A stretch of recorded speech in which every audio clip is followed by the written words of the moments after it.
Bismillahirrahmanirrahim. Assalamu alaikum. This is Amna Gul from the Department of Journalism and Mass Communication. We're back with the course Communication Theories 2, wearing the code GMC 312.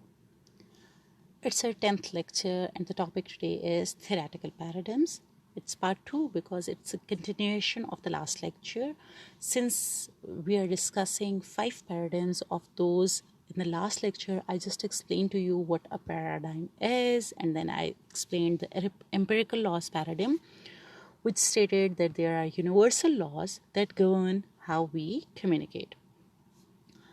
In this lecture, we'll move our discussion towards the other paradigms, of which the first one is human rules that we are going to discuss today.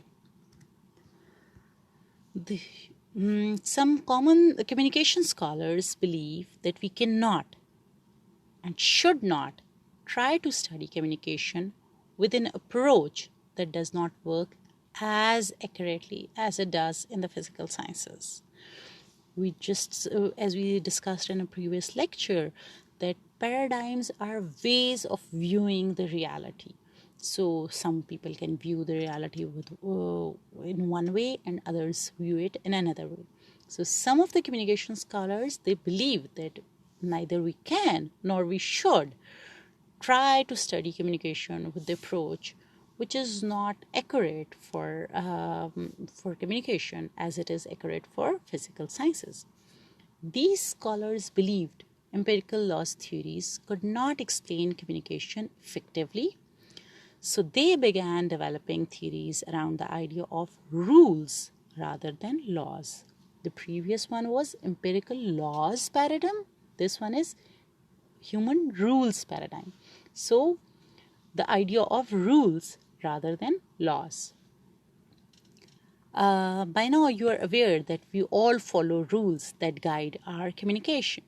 If we didn't, human communication would be total chaos and confusion. The human rules paradigm approaches communication from the perspective that we follow shared rules of communication, not strict laws. So this perspective, this paradigm looks as that we all follow certain shared rules for communication, and those are rules. Those are not strict laws.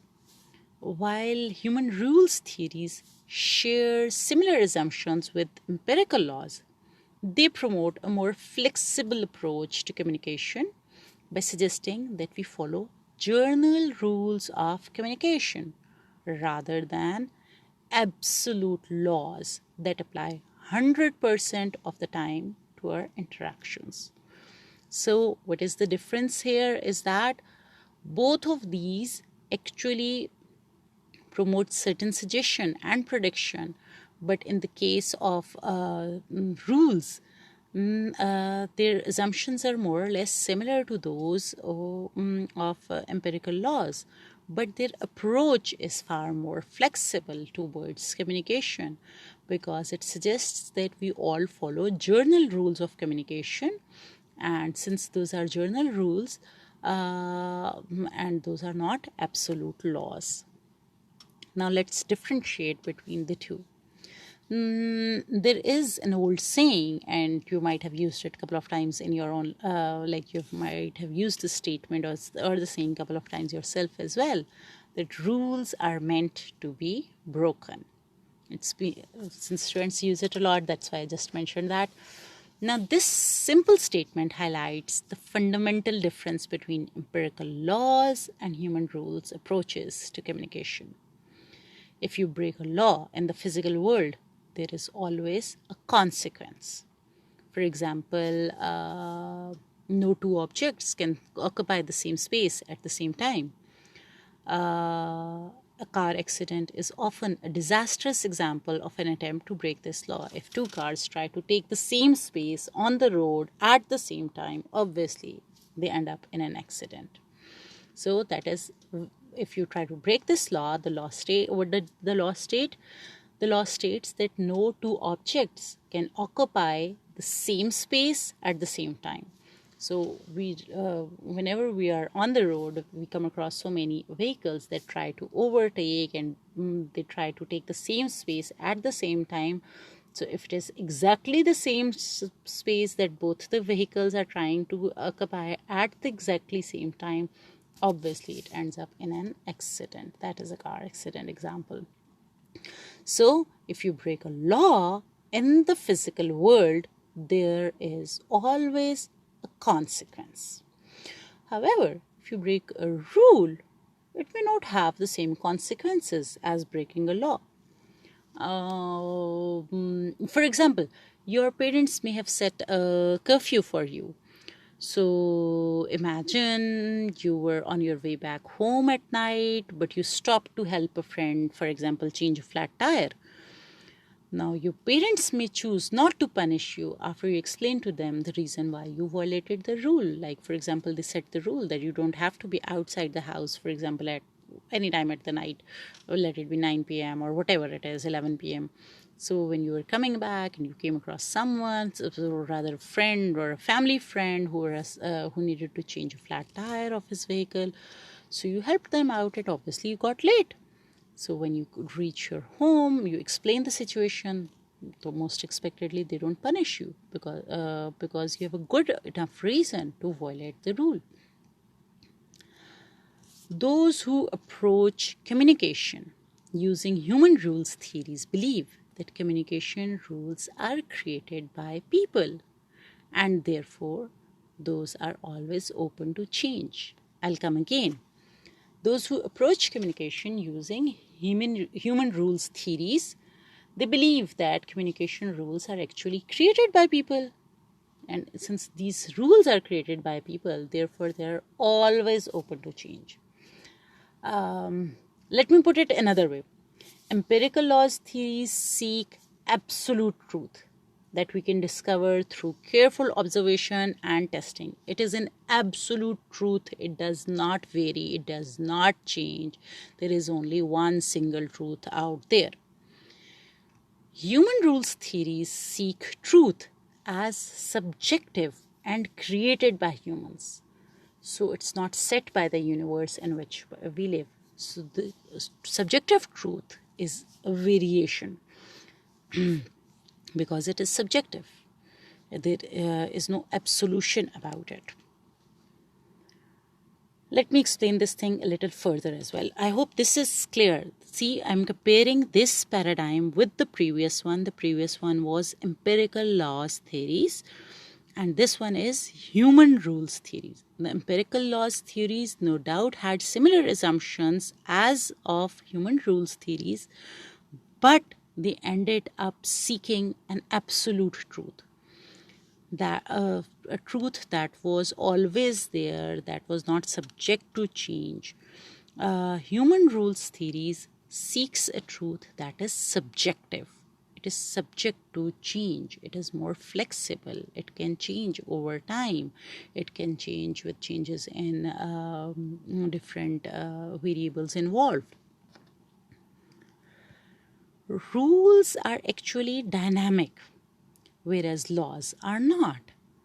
Rules are contextually and culturally dependent, and they change as we change. Take, for example, social exchange theory.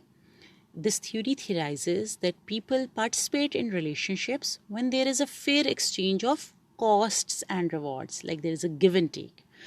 When the rules of exchange are violated, participants may choose to terminate the relationship. Okay? Now, the theory is named as social exchange theory. And the theory actually states that whenever people participate in relationships, they have this view that there is a fair exchange of costs and rewards. And whenever, for example, the rules of exchange are violated, there is not appropriate give and take, then participants may choose to terminate the relationship. For example, yes, you, for example, had a friend who joined another organization, and for example, he took up a part-time job and made friends there. So you probably realized quite quickly that your friend suddenly did not have the time for you anymore because you spent your free time together, and he doesn't have that much free time, and the time he has, made new company and spends that time with them. So if you were upset over this, you would be most likely upset that your friend violated the rules of social exchange. In this case, the exchange was actually the time you people spent together. So in this example, you may feel like the change in relationship means you are not having your needs met by your friend, while that friend is likely getting his needs met by the new relationships formed at the workplace. So your relationship of friendship, you're not getting in a fair enough time, while he is getting good company because he has found new relationships or new friends at the workplace. Thus, a violation of social exchange has occurred.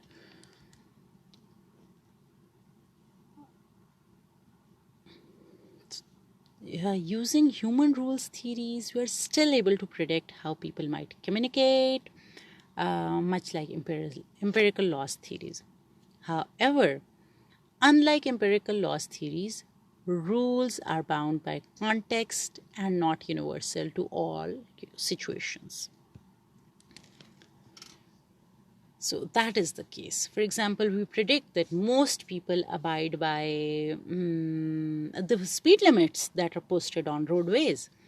While we know that there are always exceptions to this, for example, sometimes we ourselves are the exception, still we can predict a certain type of driving experience based on rules.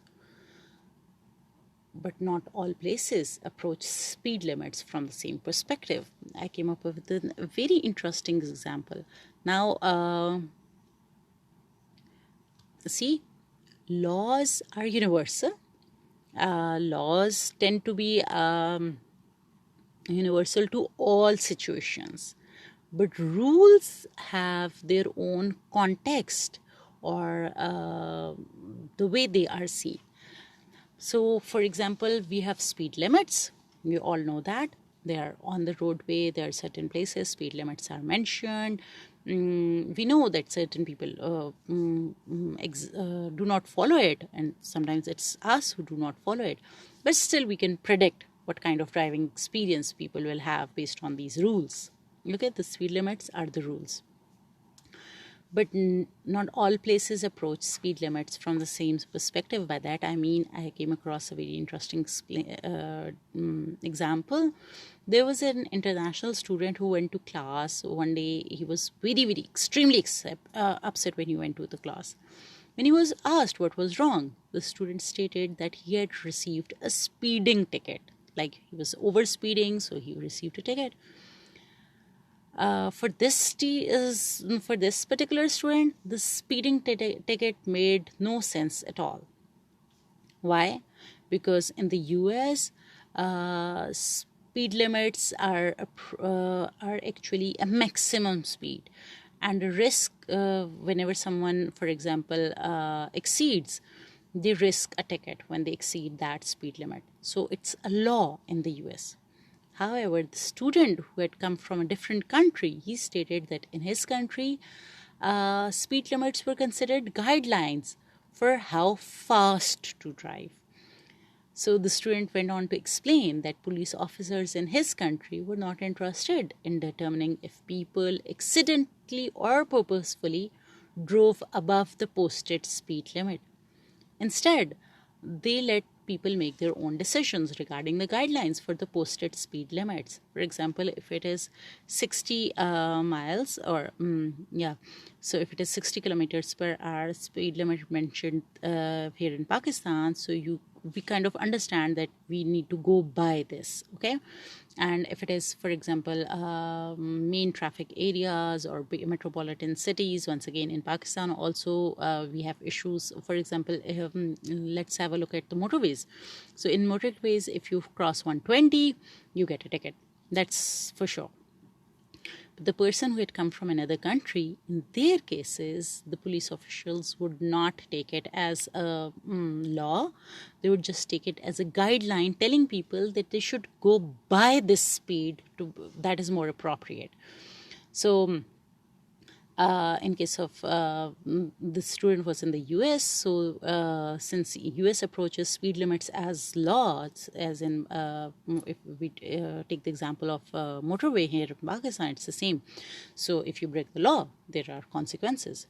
In the student's country, they approach speed limits from a rules perspective. There was flexibility to interpret and act according to the interpretation of the rules based on the current driving conditions or the context. So, for example, in Pakistan, we do have this thing that, for example, when we are in the city, there are places where it's written, for example, even 30, the 60, and it's up to us how we take it. It's just for our own understanding, but there are no tickets for that. But while on the motorway, we are charged for it, or whenever we actually break the law, there are consequences. So in Pakistan, speed limits are somewhere those are as rules, and somewhere those are as laws.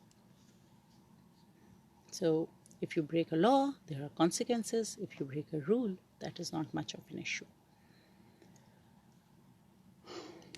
So one of the primary strengths of human rules theories is that they account for choice in communication behavior. They suggest that we are not controlled by external laws when it comes to our communication. Instead, we develop rules to help facilitate and understand our interactions, while at the same time not being bound to abide by these rules at all times. Remember, we said earlier, rules are sometimes meant to be broken. Thus, we can take comfort in following rules of communication to guide our interactions, but also know that we have flexibility to play with the rules because they are dynamic and contextual. So, humans are not robots. Humans have their own choice, and depending on the context, depending on the circumstances, on the environment, or on so many other factors, people choose certain things. They make choices.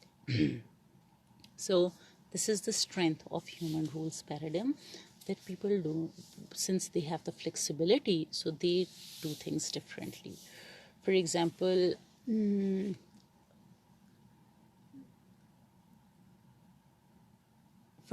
you go somewhere to meet, for example, you go over and to meet a friend at his place, and you are offered tea. So it's up to you. Sometimes you would feel like taking tea, sometimes you would not feel like taking tea. So once again, there's a flexibility. It accounts for your choice. Sometimes you are in a mood, the weather is cold, you want to have tea, you're feeling cold. Sometimes you're feeling you don't feel like taking tea, you want to go sleep soon, so you don't want to take tea or anything like that. Or the weather is very hot and you don't want to have a hot drink at that time. So once again, that thing. Now there are certain criticisms as well.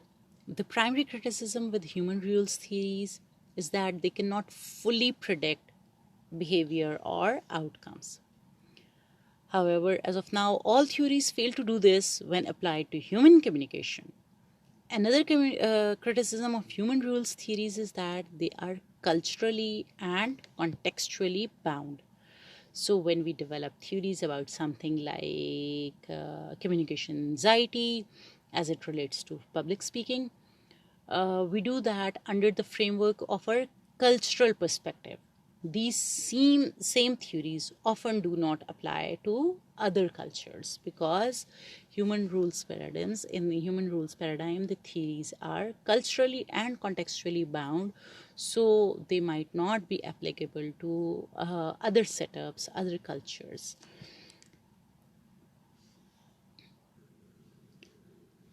So this was all about human rules paradigm, since we do have time for our class. So we'll start off with the next paradigm, that is systems theory paradigm. The systems theory paradigm represents a dramatic theoretical shift from empirical laws and human rules approaches for understanding communication. Systems thinking began in the social and physical sciences in the 19th century and was fully developed in the 20th century. The proponents argue that everything is interconnected, and therefore we should study interconnectedness as a means of understanding the world. Now, this departs from empirical approaches that traditionally study phenomena by looking at individual components. Conversations surrounding global warming are among the most recognizable ideas of systems theory. In fact, those that warn us of global warming, they tell us that all of our actions have an impact on one another and on our environment. And thus, we must be mindful of what we do, or we'll continue to cause harm to everything on earth. So, how is systems theory paradigm different? It talks about interconnectedness, and it states that everything is interconnected. Theories that we discussed earlier, or the empirical approaches, those actually study phenomena on an individual level. They look at individual components. They study those, but it studies a macro picture, studies the interconnection of everything. And then I explained to you that global warming is an excellent example of that, because global warming also states that whatever we do, all our actions are interconnected. For example,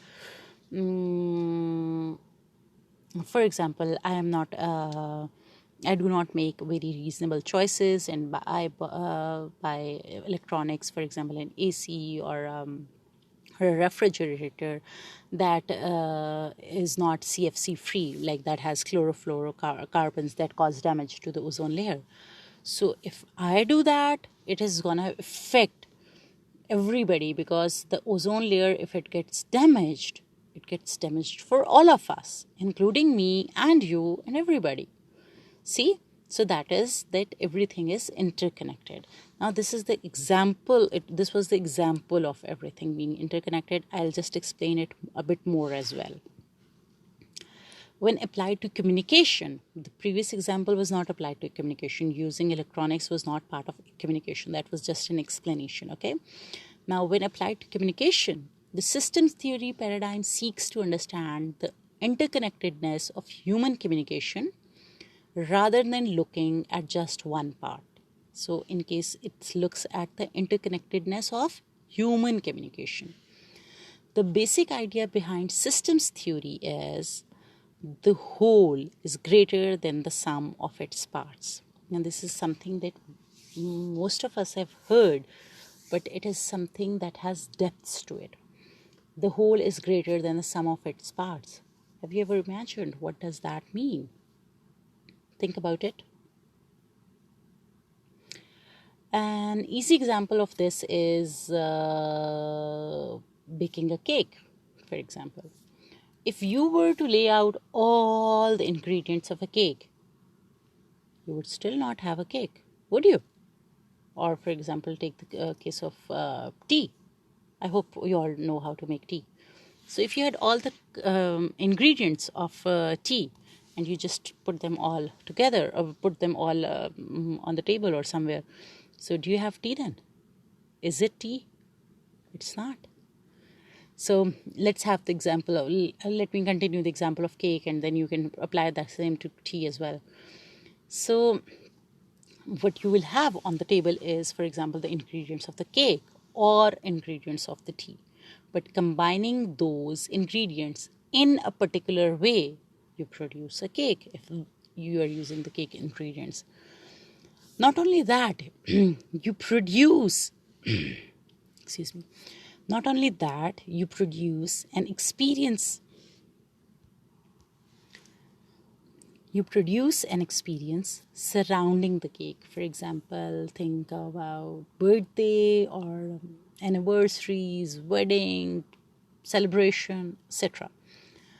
So, what is produced by making a cake equals so much more than the simple combination of ingredients.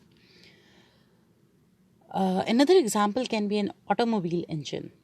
If you have all the pieces of an automobile engine on a garage floor, you still do not have an engine. You only have parts of an engine. But if you put the engine parts together in the right way, you get something much greater than the parts. You get transportation. These examples demonstrate the idea that what makes a cake or automobile engine is the actual interaction or combination of their parts. It's not the simple sum of the parts themselves. One area of communication study that utilizes systems theory extensively is the study of organizational communication. Scholars in this specialization are interested in the interaction of people to see how they create what we know as organizations. For example, what makes Walmart different than Target? It's not simply their products or prices. Instead, these two mega retail stores have a certain personality and way of functioning that is different from the other. Those who look at communication from a systems perspective believe that it is the interaction of the participants that makes organizations what they are.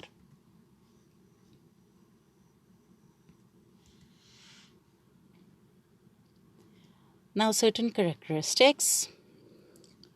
One characteristic of the systems theory paradigm is that systems are teleological, meaning that they seek to achieve a particular goal or outcome.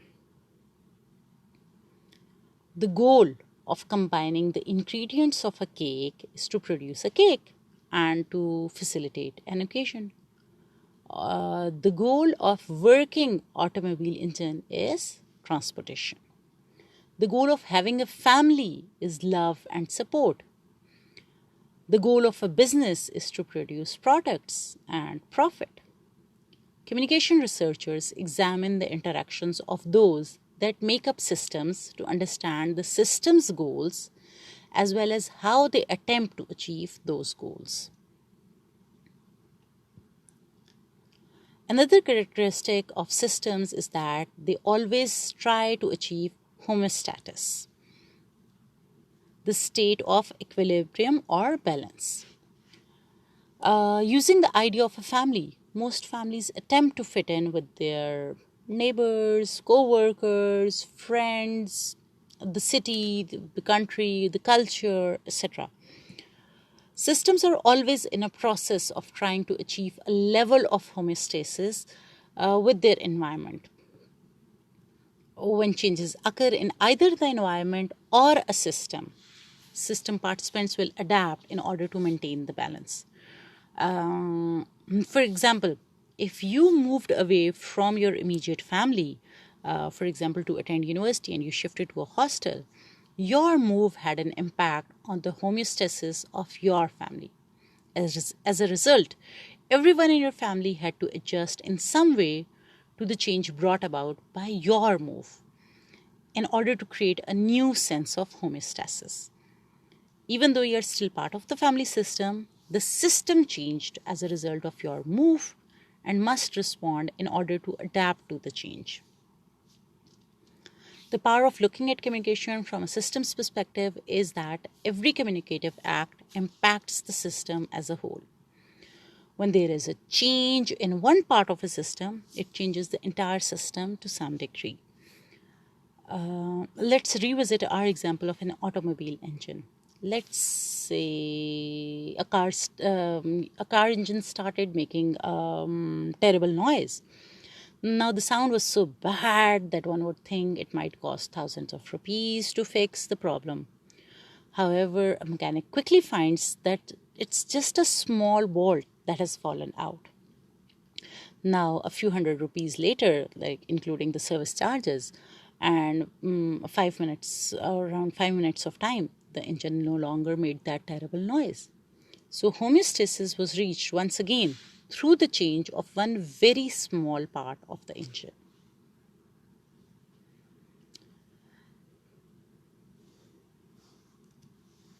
Systems theory paradigm seeks to understand a more complete picture by explaining multiple layers of communication as interconnected rather than looking at isolated people or communication acts. This key strength of the paradigm does not try to predict human behavior, but rather explain it in ways that highlight the interconnectedness of people and their communicative acts. Much of the way we communicate is culturally and contextually specific. This approach does not seek to make universal generalizations about human communication, but rather explain the totality of our interactions. It does have weaknesses as well. One of the primary criticisms of the systems theory paradigm is that it can be too broad in its focus. If everything is interconnected, how do we know what to study? Because everything is interconnected. What do we focus on when trying to understand communication interactions? This can prove challenging considering the dynamic and changing nature of systems, particularly human systems built on changing relationships. It can be difficult to answer why things happen when we use this approach, making it problematic for generating further theories of human communication. Finally, because it is a relatively new approach for understanding communication, this paradigm has yet to produce a definitive body of research. Studies from this perspective tend to take significant time and money to accomplish since they tend to study the interconnectedness. That's all for today. Thank you.